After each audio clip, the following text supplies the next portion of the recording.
bring the whole of Belize City underwater.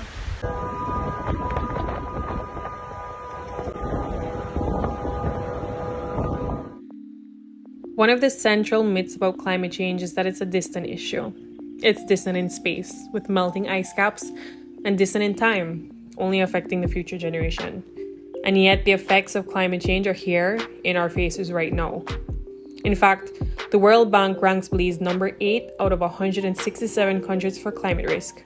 Here in Belize City, over 60,000 residents stand at risk, living and working at sea level, approximately 0 meters in elevation. As sea levels rise, this is one of the first communities impacted in Belize. The climate crisis will effectively remake who they are, where they are, and how they live. Here we speak to Mrs. Jamie Usher, the principal of Belize High School, following the destruction of their main building to Hurricane Lisa in 2022. As there have been developments around the school campus, as well as climate change elements, including increased rains and flooding, our area here in Belize City is prone to flooding. So there have been days of adjusted classes and missed class time as a result of water just preventing our students from moving around campus. And so those are definite climate change repercussions.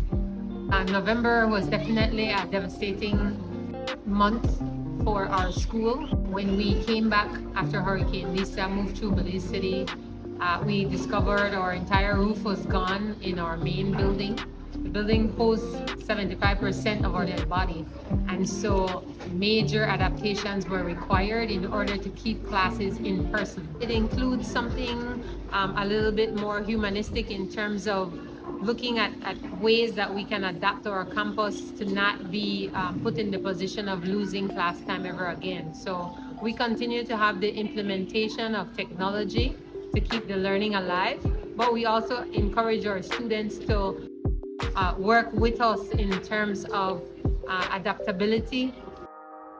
November 2022 was slated as the start of the first tourism season to return to pre-pandemic numbers, a long-awaited oasis for a 45% tourism-reliant GDP nation, until Hurricane Lisa.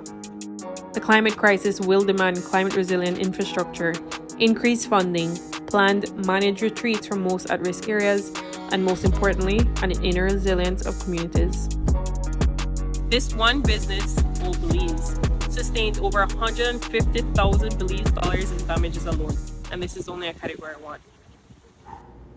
In October 1961, the Category 5 Hurricane Hattie swept ashore Belize City, decimating its shores and revoking its title for the capital.